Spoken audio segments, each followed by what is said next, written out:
صلاح عمل حضاره يعني. صلاح بص زي ما الفراعنه كده عملت حضاره في كل حاجه. صلاح عمل حضاره لمصر بره. لو راح ايطاليا هحس ان انا كاني انا محمد صلاح، هحس ان انا ليا فاليو كبيره جدا.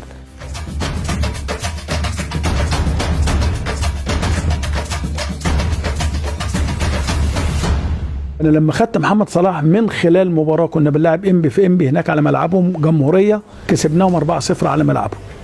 زيكا اللي هو بيلعب دلوقتي حاليا في الداخليه جاب 3 اهداف، محمد صلاح ضيع 4 انفرادات. فطبعا خلصنا المباراه محمد صلاح قعد يبكي، اللعيبه كلها مبسوطه وفرحانه وبترقص وبتغني والكلام ده، الا محمد صلاح الوحيد اللي كان بيبكي. فرحت واخدهم عندي على اوضه المدربين، جبتهم الاثنين هو وزيكا. يا زيكا انت جبت لي 3 اجوان، خد. اديته مكافاه رمزيه كده. وانت يا محمد صلاح بتبكي ليه؟ قال لي يا كابتن ضيعت اهداف بتاع. قلت له مش مشكله، خد برضه. اديته مبلغ رمزي، قلت له انت اللي هتبقى هداف الدوري السنه دي، هتبقى في المنطقه وفي الجمهوريه. وقد كان.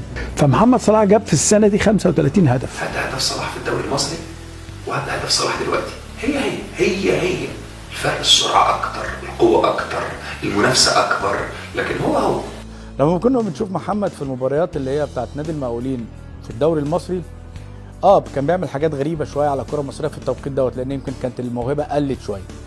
انما طبعا نظرا المقاولين ما عندوش الجماهيريه الكبيره بتاعت النادي الاهلي والجماهيريه بتاعت نادي الزمالك وجماهيريه نادي الاسماعيلي في التوقيت دوت، فالموضوع ما كانش بياخد الشكل الاعلامي الكبير.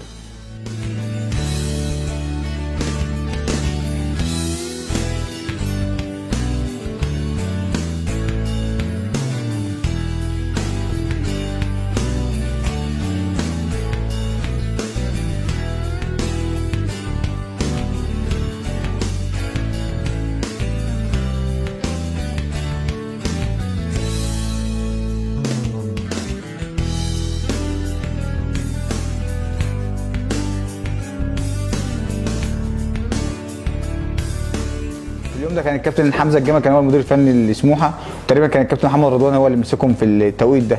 كان ماتش صعب جدا، كنا في السنه دي كنا تقريبا برضه بننافس على يعني مش عايزين نهبط في الموسم ده.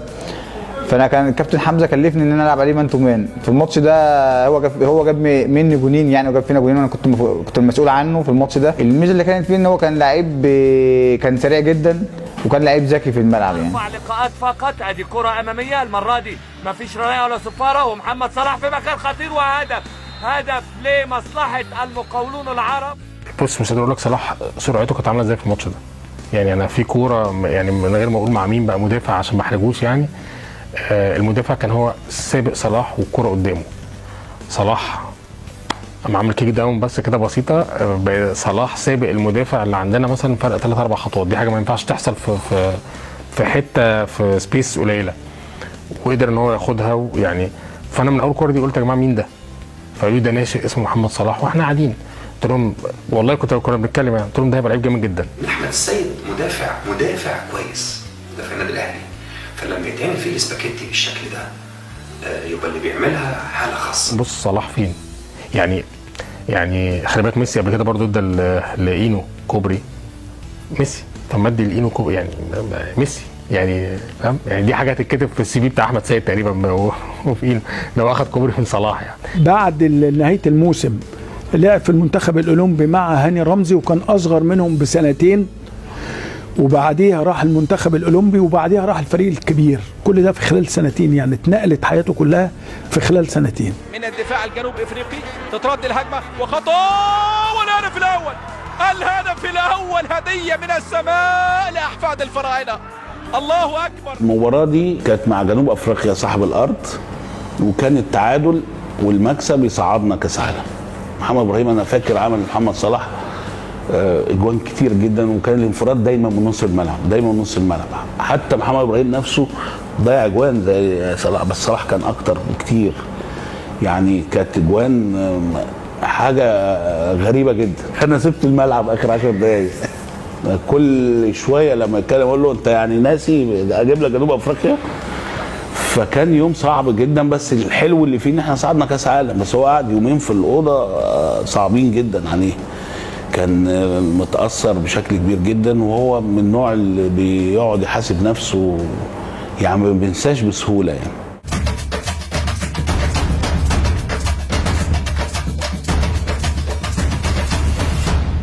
واحنا في الفندق، احنا والبرازيل كنا في فندق واحد، فلقيت اللعيبه منزعجه وجايه كل شويه تشتكي لي: ايه يا كابتن لعيبه البرازيل دي عيال قليله الادب؟ قلت لهم ليه؟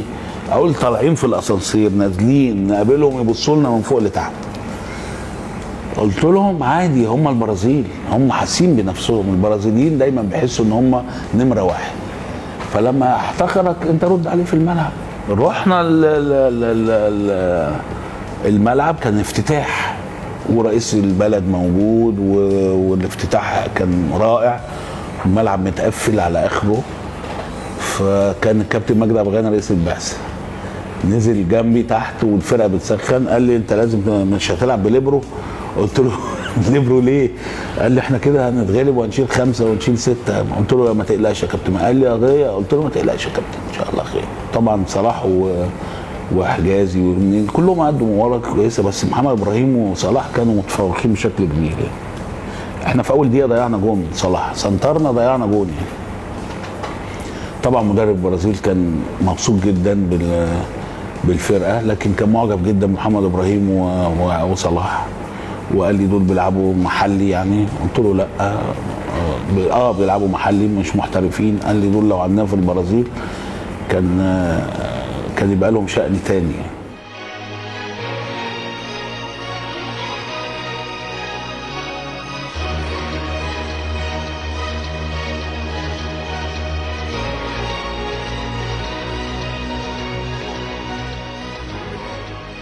وصلنا الأولمبياد في 2012 الحمد لله بعد غياب حوالي 22 سنة. محمد صلاح جبناه من اختبارات كنا بنعملها في كل أسبوع في بداية المعسكر، نعمل اختبارات للعيبة المميزة اللي المديرين الفنيين بيرشحوهم لينا. الاختبار ده كان يبقى عبارة عن تقسيمة كبيرة في الملعب، بنبص على مجموعة اللعيبة اللي هم من مواليد 89 لمواليد 91. اول ما شفنا محمد صلاح لفت الانظار بصراحه وبامانه، عشان حق الله يتقال. كابتن محمد عامر كان ساعتها المدير الفني لنادي المقاولون العرب، وكان ليه دور كبير جدا، وقال للكابتن هاني رمزي: خد محمد صلاح ده وعلى ضمانتي، وهيبقى من احد اللعيبه واحد النجوم الكبار اللي هيبقوا في الكره المصريه. كنا مغلوبين من البرازيل 3-0 في اول 25 دقيقه، نزل ما بين الشوطين تحولت الدفه لمصر، وبدا يبقى في قلق للمنتخب البرازيلي. كان نيمار بيلعب، النجوم الكبار كلهم يعني، مارسيلو كان هالك كان فريق على مستوى عالي جدا. والمباراه اتحولت للشوط الثاني، محمد صلاح احرز هدف، ومحمد ابو تريكه كان فايق فوقان غير طبيعي، والعالم كله بيبص على المنتخب، فمين اللاعب اللي قدر يبهدل مارسيلو ده؟ فبصراحه صلاح عمل 45 دقيقة جيدة جدا، وربنا كافئه بالهدف اللي هو أحرزه، فكان بالنسبة له مباراة مميزة جدا. ودي كانت البداية الأولى إن الأنظار تقع على محمد صلاح. قعدت مع الوكيل، صلاح طلب إن أنا أقعد مع الوكيل، وشفت الداتا، ولما عرفت إنه بازل هيروح الأول يعمل فترة معايشة.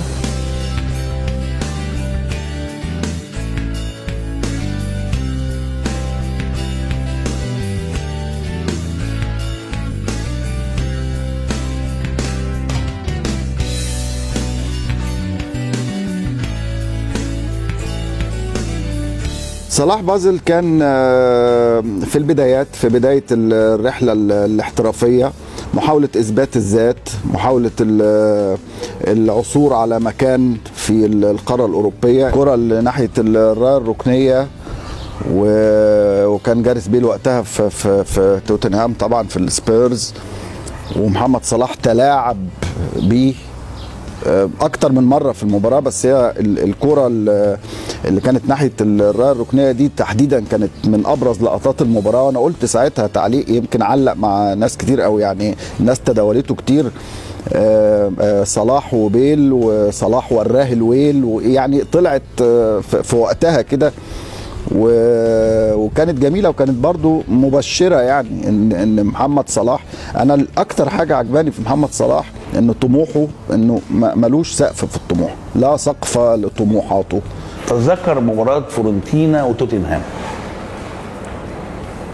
صلاح جاب جون في انجلترا وجاب جون في الماتش الاولاني كان تقريبا في ايطاليا تقريبا. تفتكر صلاح لما جاب جون وراح قلع الفانيلا، كانت اول مره يعمل كده صلاح. في ايه يا ابني؟ ايه الحكايه؟ قال لي انت عارف علاقتي بالانجليز، انا عايز اجيب جون فيه.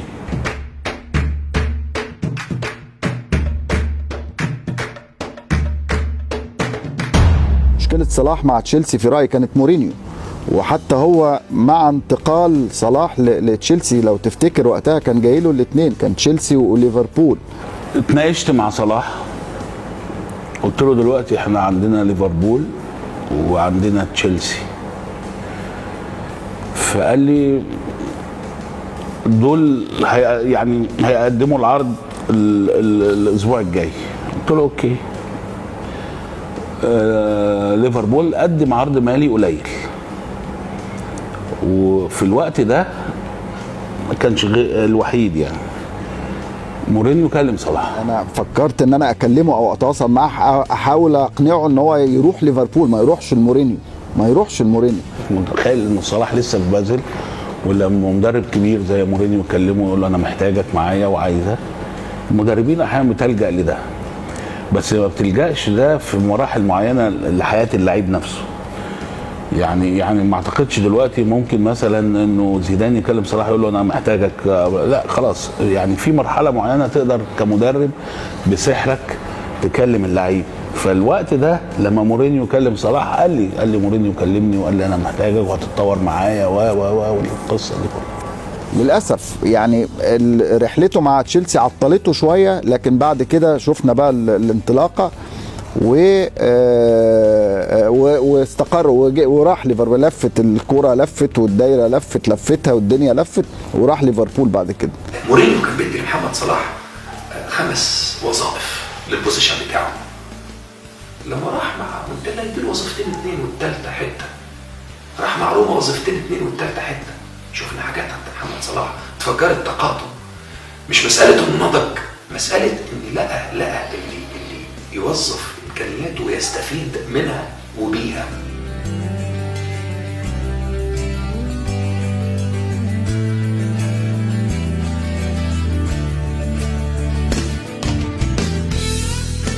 فيورنتينا في الوقت ده كان بيلعب بطريقه 3-5-2، وكان مونتلا قبل الميركاتو قال انا بدور على اللعيب اللي يخليني اتحول لطريقه 4-3-3 اللي هي اصبحت مقدسه مع مونتلا بعد كده. كان عرض الاكثر جديه وفي تفاصيل بقى ان هو كان مرتبه اعلى، ففلورنتينا قال مش هنقدر، فتشيلسي قال خلاص انتوا تدفعوا مش عارف كام في المية واحنا هنكمل كام في يعني انت عارف الحاجات دي التفاوضيه مشيت. هو كان همه انه يلعب يعني. هنا مرحله مهمه لان دي بدايه ظهور التراس محمد صلاح اللي غزا العالم كله بعد كده. صفحه فيورنتينا من رقم ضئيل جدا بتتحول بعد محمد صلاح ما راح، اللايكات بتزيد، كل حاجه بتزيد من المصريين، حاله توهج عامه للشعب المصري على صفحات فيورنتينا لدرجه خلت ان شبكه فيولا نيوز اللي هي اكبر شبكه بتنقل اخبار وتقارير خاصه بفيورنتينا تفكر انها تعمل تقارير عن محمد صلاح باللغه العربيه.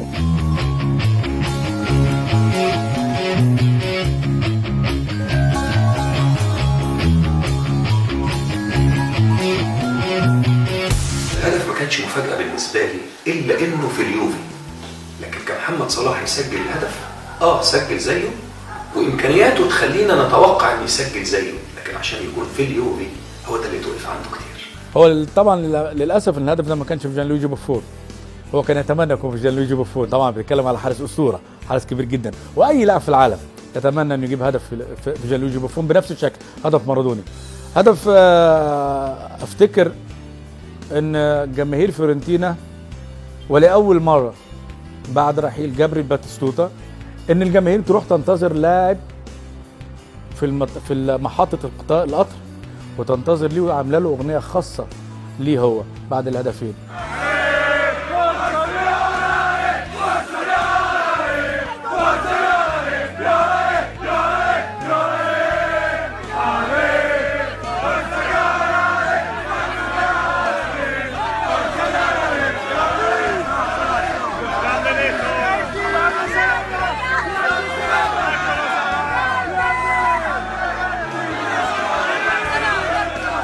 يبشر الانطلاقه الحقيقيه الى العالميه بقى، مش الى الكره الاوروبيه، لا الى العالميه. يعني انا شايف من وجهه نظري يمكن هيختلف عن ناس كتير جدا. ناس بتقول لك ان محمد صلاح طور اداؤه في الكره الانجليزيه او مع ليفربول مع يورجن كلوب، وانا شايف ان الفتره اللي قضاها محمد صلاح مع الدوري الايطالي اذا كان فيورنتينا او مع روما غير كتير جدا من شخصيه محمد صلاح، غير كتير جدا من مستوى محمد صلاح.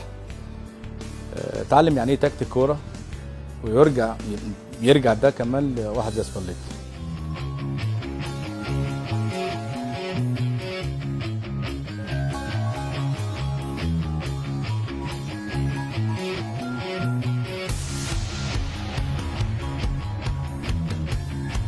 هدف ما يتوقعوش لا الجمهور ولا المتخصصين ولا اللعيبه ولا حارس المرمى ولا الحكام ولا اي حد في العالم ان يجي هدف بالشكل دوت. ده كان دليل او تاكيد لعبقريه محمد صلاح وموهبه محمد صلاح اللي ما كانش مقتنع بها بعض الاشخاص.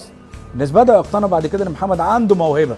انا هتذكر لقطه جابها سباليتي لمحمد صلاح وهم كسبين 4-0، عمل سبرنت من اول ال 18 في هجمه مرتده على روما وكان بيدافع بشكل رائع. واتكلم عليه سباليتي قال لك هو ده اللعيب اللي انا عاوزه، هو ده اللعيب اللي انا طالبه. انه ازاي يرجع على الخط المرمى يساند الباك اليمين، ازاي انه لما يفقد الكوره ما يقفش مكانه، ازاي ان هو يبدا يستخدم رجله اليمين. ودي كانت مشكله كبيره جدا عند صلاح سواء في استخدامها او في اهدار الفرص قبل كده.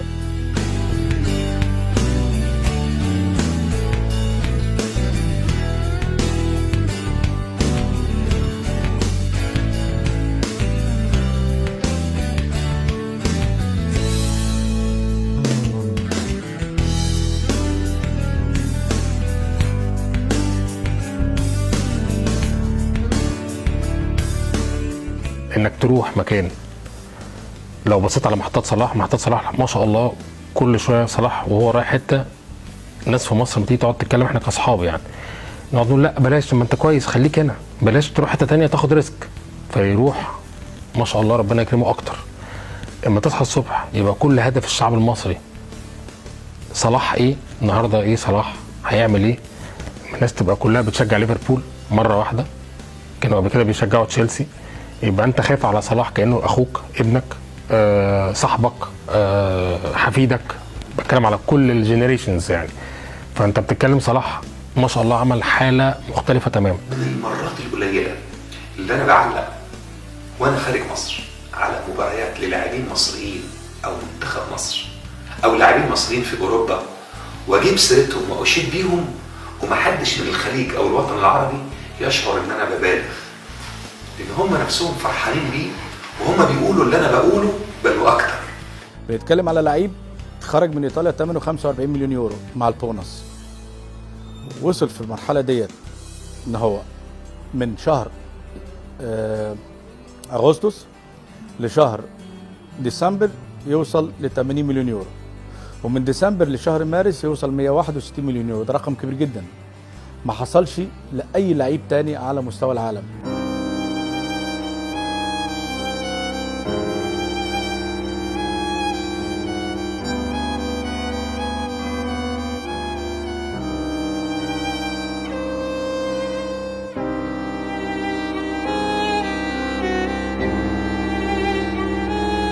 كل بني آدم عمره الافتراضي 80 سنة بيعيشهم كأنهم قد الخمس دقايق أو قد الدقيقة أو قد ال30 ثانية اللي عملهم محمد صلاح في لحظة دخول هدف الكونغو فينا.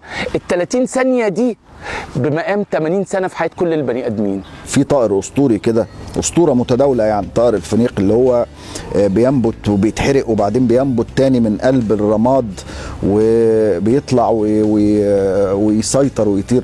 هو ده بالظبط، يمكن ده الأقرب توصيف، لأن في عز الأزمة وبعد ما خلاص وانهار الحلم وضاع الأمل، لكن ينبت المنتخب المصري مرة أخرى بقيادة محمد صلاح. السعادة اللي بتتحول لانكسار، اللي بتتحول لهزيمة، اللي بتتحول لضياع حلم، لضياع مستقبل، وبعد كده الكفاح والإصرار، وبعدين دعم الفرقه بتاعته وشدوا حيلكم وارجعوا. اللي عمله محمد صلاح جسد 80 دقيقه 80 سنه في 30 ثانيه. اللقطة الشهيرة وصلاح على الأرض والأمل بيروح والحلم بيضيع وكل حاجة بتتبخر، ومرة تاني كلاكيت تاني مرة أو الزمن بيعيد نفسه تاني للأذهان، مباراة غانا وهنخرج وهنروح، لكن فجأة بيقوم صلاح من بين الرماد ومن بين الأنقاض والركام دي وبيقود